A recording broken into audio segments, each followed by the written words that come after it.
Welcome to the Terra podcast.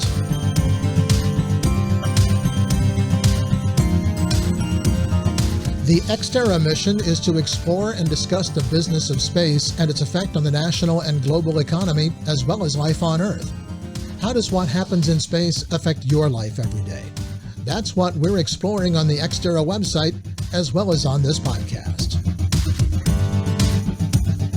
My guest is Tom Stroup, president of the Satellite Industry Association, a United States-based trade association providing representation of the leading domestic satellite operators, service providers, manufacturers, launch service providers, and ground equipment suppliers. It's kind of a mouthful, Tom, but thank you and welcome to the program. Tom, I appreciate the opportunity to join you. Well, other than that description that I just gave, what is the SIA and what do you do? So we're a trade association representing the commercial satellite industry in the United States.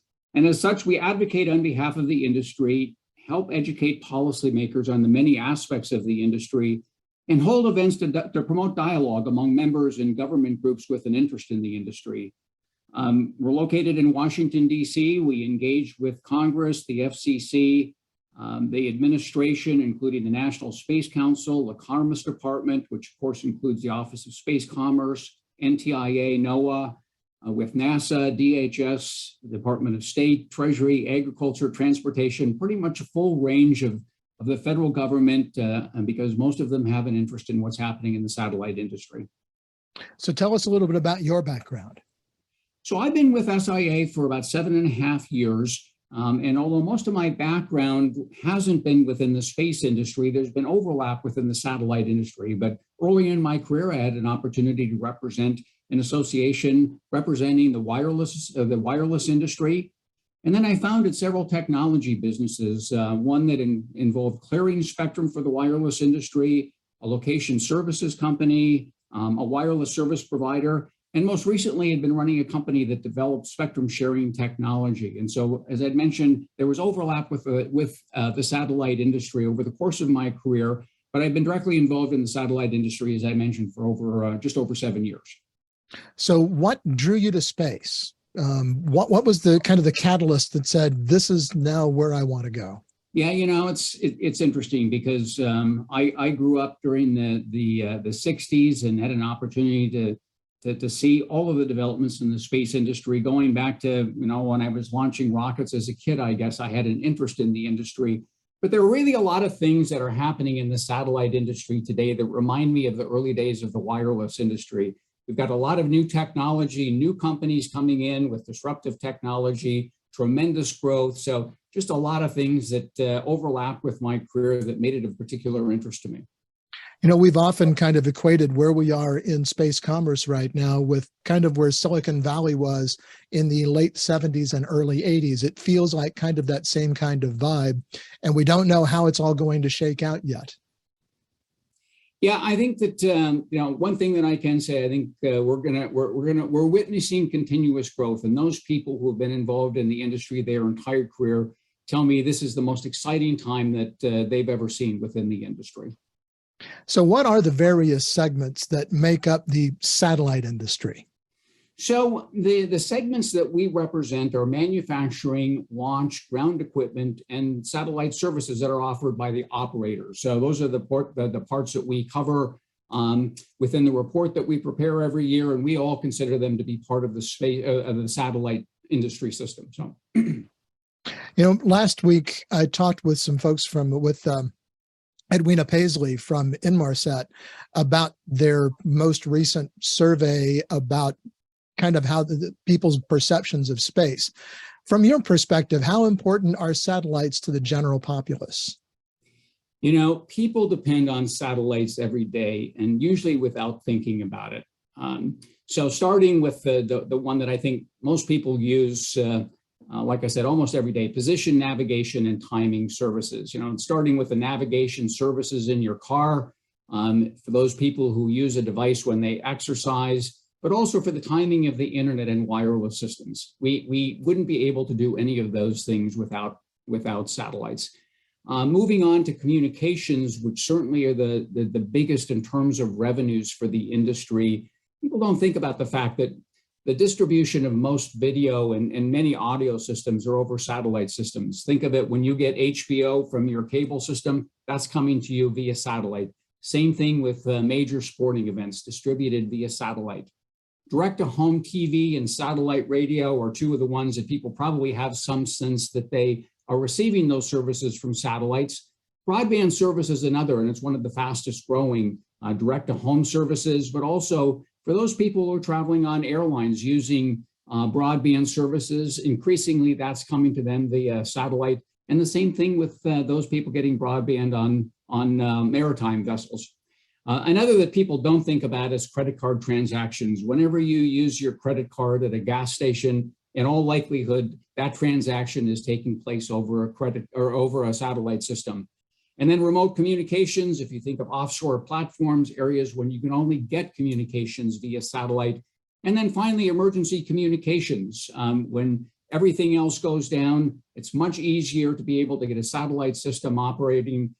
So very often we're the first on the ground with the communication system. And those are just the communication services that are provided. Another of the very rapid growing areas of the industry is remote sensing. Weather comes to you via, your weather reports come to you via satellite. Again, people don't necessarily think about it, but over 50% of the data that is used to monitor climate change can only be gathered by satellites. And then of course there's imagery. I think many people use Google Earth. They understand hopefully understand where that information is coming from. But also we've increasingly seen news organizations usually using the imagery that has been captured via satellite. And especially since the war in Ukraine started, and even before the war started, the imagery that was captured via satellite has been shown in newspapers and other media organizations.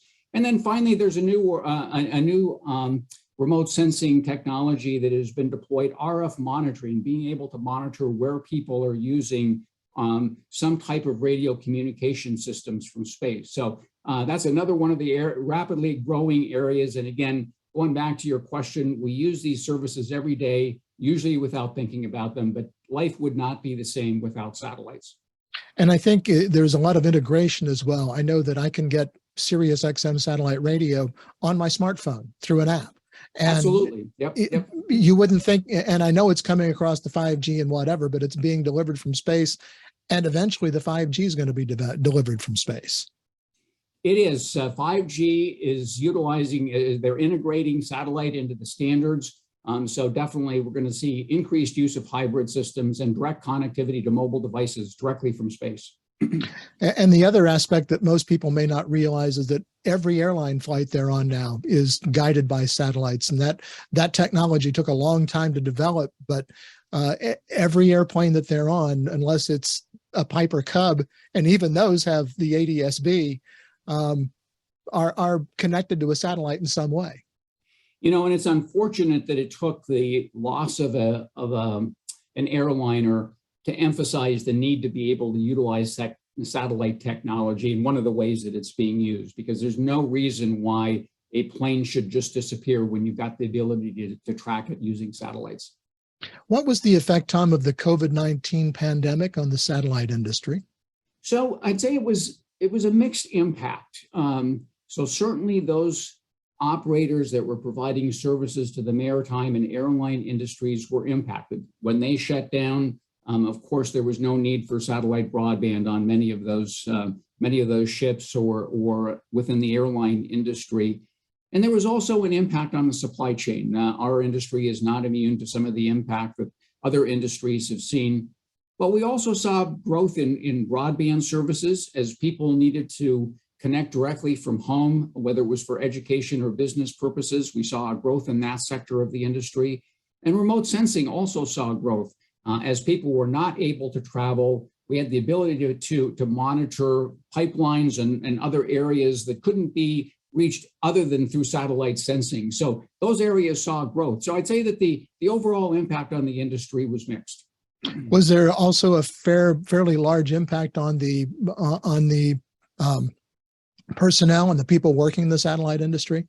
Yeah, you know, there was definitely a period where we needed to implement safety measures. So there was a slowdown in manufacturing as our manufacturing companies and, of course, operators needed to go through the same thing in implementing safety procedures to make sure that their workforce was properly protected. So just like most other sectors, we did have that impact as well. So as now we're sort of coming out, at least I hope we're coming out of this pandemic, how is the industry recovering? Yeah, the industry has recovered very nicely. All of the sectors saw growth in 2021. Broadband and remote sensing, which I mentioned, saw growth during COVID, have continued to grow. And then we've seen the resumption of air travel and cruises. So the operators providing services to those sectors also have seen growth. There continue to be some supply chain issues. Of course, we're dependent upon chips. And I've seen some of the publicly traded companies announce that they've had to delay launches of some of their satellites as a result of supply chain issues. And I know there have also been issues relating to getting technology needed for some of the ground equipment. So we continue to be impacted, but as I mentioned, all sectors of the industry saw growth in 2021. The Satellite Industry Association recently released its 25th annual report on the state of the satellite industry. You found, among other things in that report, that there were a total of 1,713 commercial satellites launched last year. Is that a sustainable launch pace, or is that going to grow? You know, it's actually grown. As of the beginning of August, there were over 1,400 satellites launched already this year. So wow. I'd say that it's not just sustainable, it's actually accelerating. And many of those, it seems like every other day we hear about another SpaceX launch down here in Florida. And Rocket Lab is doing a lot of rapid launching. There are a whole lot of things that are going on in that part of the industry. How important is the lowering of launch costs to what's going on in the satellite industry?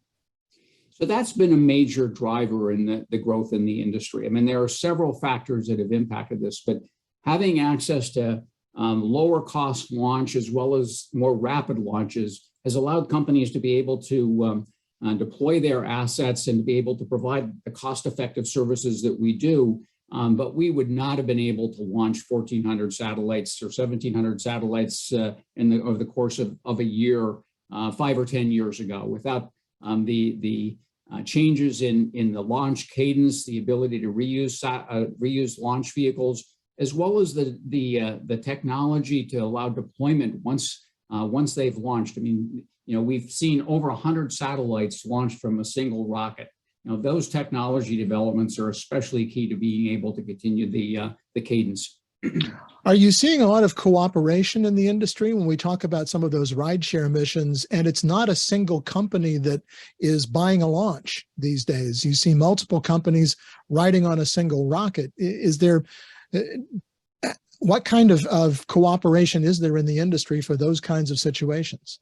Yeah, there's definitely cooperation. I think there's always been cooperation within the industry, even though within different sectors it's extremely competitive. But you mentioned something that's increasingly utilized within the industry, ride sharing. But also we're seeing that there are competitors taking advantage of one of the their ultimate competitors in terms of satellite services, utilizing the launch capabilities of companies like SpaceX. So there's always been a need for cooperation. We need to make sure that we don't have any conjunctions within space, but definitely this is an area. I don't know that we're unique. There's probably cooperation within other industries that may be comparable, but ride sharing is a good example where it happens. I'm talking with Tom Stroup, president of the Satellite Industry Association, on the Terra podcast. Take a moment right now to click on subscribe and be sure you don't miss any of our podcasts, or if you're watching on YouTube, any of the videos from Terra, the Journal of Space Commerce. Okay, Tom, so 1,400 plus satellites already launched this year. What are all of those satellites doing? So most of the launches this year have been for communication services, and especially broadband services. Over 1,000 of the satellites that have been launched already this year are for broadband communications. Remote sensing continues to grow in terms of the number of launches. Over 200 of the satellites that were launched this year have been for remote sensing services. And then almost 100 of the satellites that have been launched this year have been for research purposes. Do you track the military satellite launches as well? Do you have any involvement with that aspect of it? We do track them. It's not something that we typically talk about because they're not always, their purpose is not always announced, I guess is the best way to put it. They can tell you, but they'd have to kill you. Exactly. We're also seeing, and you mentioned this before, a lot of the mega constellations being placed in orbit. Starlink is, of course, the most advanced of those at this point, but Kuiper's coming online. There are a lot of those things that are going to be happening, and there's also been a lot of CubeSat launches and microsatellite launches. How important then does space domain awareness become? And is some kind of a collision or other interaction between satellites inevitable? So awareness of the objects that are in space is extremely important to the existence and the continued growth of the industry. This is an area that gets a tremendous amount of attention from SIA, its members, and policymakers. And so, we all know that we cannot continue to grow the industry unless we have a great awareness of where those objects are and have the ability to be able to predict if there's a maneuver that needs to be taken to avoid a collision. Some would say that some type of an interaction is inevitable, but I'm hopeful that with the continued use of best practices by the industry and with government helping to collect and share information, it can be avoided. So I'm probably more optimistic than some in the industry, but again, everybody understands the importance of being able to ensure that a collision does not occur. Russia last year destroyed one of its own satellites as a test of an anti-satellite weapon. Is that going to continue happening, or is there enough pressure being placed on governments to not intentionally destroy satellites for just that reason, because of the space domain awareness issue? I certainly wish that I had some control over whether Russia or any other country would conduct another ASAT test. My hope is that it won't. I think that they were seeking to send a message, but I think that they also understand the consequences. And I think at this point, every spacefaring nation understands the consequences of debris and those that are created by some type of an ASAT test. You know, one of the things that you mentioned with all the interconnectivity and all of the information that we get from satellites, and again, when I was talking with Edwina Paisley from Inmarsat, and she mentioned a statistic that if one GPS satellite were to go down in Great Britain, it could cause an $11 billion economic impact. How vulnerable are we, Tom, to even if not an intentional attack on a satellite, to something that might happen that nobody can really predict right at this point? Well, certainly the Department of Commerce came out with a report a couple of years ago identifying the potential consequences of loss of GPS, and that, potentially $1 billion a day. There have been efforts made to jam GPS satellites, to spoof GPS satellites. So there's an awareness of adversaries seeking to do this already. I mean, certainly there's a vulnerability, but steps are being taken to overcome some of the potential attacks on them. So we know that there's a vulnerability. There are backup systems that are being developed should GPS systems go out. But I think that, again, there's a recognition of the importance of ensuring a safe environment in space. And so if one of our adversaries were to take it out, there is going to be a consequence to them, just their ability to be able to operate in space as well.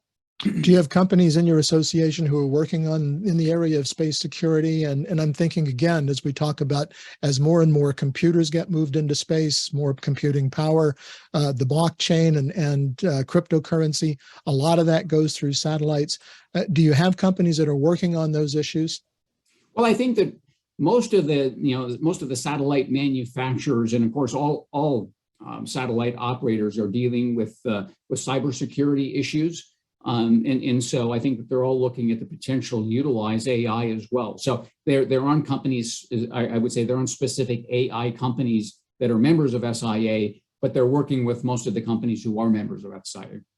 You noted in the report that the industry saw some healthy growth during the pandemic, and we talked about that a little bit, but now if we're not already in a recession, we seem to be headed in that direction.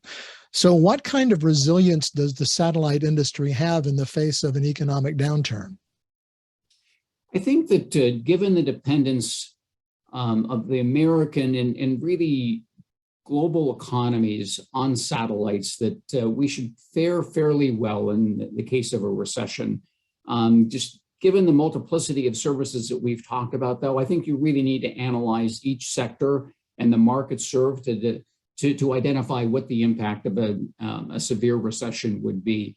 So, for example, if travel declines significantly, those companies that are providing service to them could be impacted. Similarly, if there's a significant decline in the energy industry where we're seeing less utilization of offshore platforms, that could have an impact on them. But I think that given the importance of the industry, if there is a significant recession, we'll probably fare fairly well. What effect did the supply chain disruptions have on the industry? Yeah, I think that for the most part, it was a delay in completing some of the satellites, delay in delivering some of the ground equipment. Certainly, it caused many of our members to expand their supply chain base. But because most of our members end up providing service or will eventually seek to provide service to the military, we need to be very careful about the sourcing of any of the components that are utilized in a satellite. So the biggest impact has been a delay, sometimes sometimes in the order of 3 to 6 months is how I would characterize it. Let's go back to the report just for a moment and just talk for a minute about the methodology you used to create the report. What did you survey to come up with the numbers that you did? So we send questionnaires to our member companies and non-member companies, and that data is returned to Bryce Tech, which is an independent contractor for SIA under a non-disclosure agreement. So I never see the raw data, but I think that as a result of the NDA and third-party company that is compiling the report, we get more accurate information than a lot of other organizations may when they compile reports on an industry. We also supplement that with publicly available information. Of course, many of the companies in the industry are publicly traded, so there's information that they make available as part of their quarterly reports. And we've been conducting the report for 25 years, as you noted, so there's a great value in the trends that we're able to see. We will also add to the report additional information showing some of the innovation that's taking place, really emphasizing it's not just the numbers of satellites that are being launched, but also things like the capacity of the satellites. So we update the report with additional information as the industry has changed. So, again, as you probably saw in the report, we're dealing with innovation in the industry, the increased capacity of all of the satellites that are being launched, not just the number of satellites or the revenues of the industry. So if there's a satellite company that's watching or listening to this podcast that's not a member, it's commercial time. Tell those folks what are the benefits of being a member of the Satellite Industry Association. So one of the biggest benefits, of course, is helping to shape our policy. We interact with policymakers, as I mentioned, and I think that that's probably one of the biggest benefits. And of course, we've got access to the State of the Satellite Industry report, access to the SIA staff. But I think that being able to interact with others in the industry and participate in our meetings that we put together, we have roundtable discussions with policymakers, which provide an opportunity to get to know some of the people who are key in the impact on the industry, as well as some of the formal meetings we have when we're presenting our advocate or when we're conducting our advocacy. So those are some of the primary benefits. Do you find that folks like, say, for instance, members of Congress or even the bureaucrats in Washington are aware of the satellite industry and what it does, or do you have a lot of education that you have to do with those folks? There's always a need for education, but I think that increasingly there's an awareness of the industry. I mean, the industry has grown not only in size, but importance over the last 5 to 10 years. And so I think there's a lot more awareness of many of the important services that we provide. But I continue to find members and their staff surprised by the breadth of service offerings of the industry. I'm going to ask you now the exit question we ask all of our guests, Tom, and that's to look out over the next 10 to 15 years. And from your position, tell us what you see coming in space commerce. So I think that a couple of the most important things that we'll see is ubiquitous access to communication services. And by that, I mean ever faster speeds, direct connectivity to mobile devices, to multiple devices, including mobile phones and IoT devices. We're going to see hybrid networks combining the capabilities of satellite and terrestrial networks as 5G and 6G networks are built to incorporate the capabilities of both. So I don't think that there will be any place on the earth, if you want to be connected, where you won't be able to access communication services. I'd also say that we'll see a significant amount of growth in the data that's captured from space, and that will be distilled down into information that is relevant to virtually every business segment and consumers. So much of what is available today from the remote sensing sector of the industry didn't exist 5 or 10 years ago, and we'll see a market for this data take off. And in many ways, think of it as what happened when we saw the marriage of the wireless industry and the internet. All of the apps that were developed, which people are now able to access tremendous amounts of information from their mobile device. And I think that we'll see comparable kinds of applications developed to be able to capture the information, to utilize the information that is being captured from satellite, remote sensing satellites. So, there's going to be a lot of technological innovation that continues, whether it's in the area of thrusters, launch, manufacturing, but ultimately it comes down to what services, what impact is it on the average consumer business. And I think that those are going to be some of the biggest impacts that we'll see over the course of the next 10 to 15 years. So the business opportunities are not just for those who are developing hardware, but there are multiple business opportunities that can collect and use the satellite data for a variety of purposes. That's absolutely right. It's like, think about it. If you work in a vertical market, let's say it's real estate, and you know that there is information that is available that was not available 5 or 10 years ago, I suspect that there are going to be entrepreneurs that will say, I can build an app to be able to utilize that information. And you can just go through a number of vertical markets. I think that that's going to really help drive a lot of the growth in the industry. How much of that data is generally available to the public in public domain, and how much of it are entrepreneurs going to have to pay for? I think that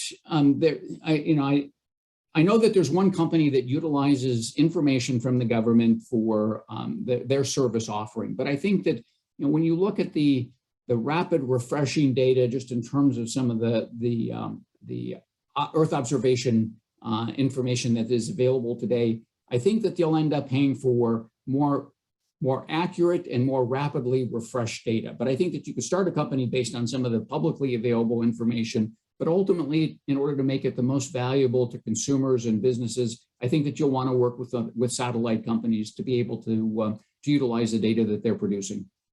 Well, Tom, it's going to be an exciting time as we move forward, and thank you very much for taking some time to appear on the program. I hope you'll come back and talk to us again sometime. I appreciate the opportunity to join you. Thank you. Tom Stroup is president of the Satellite Industry Association. And that's going to do it for this edition of the Terra podcast. You can subscribe to the audio version of the podcast on Spotify, Apple Podcasts, and many other popular podcasting platforms. Be sure to click on subscribe so you don't miss an episode of the podcast or any of our other videos. You can also get daily space commerce news at xterrajsc.com. And one thing more, be sure to connect with us on LinkedIn and follow us on Twitter at xterrajsc. Until next time, I'm Tom Patton. Thanks for joining us.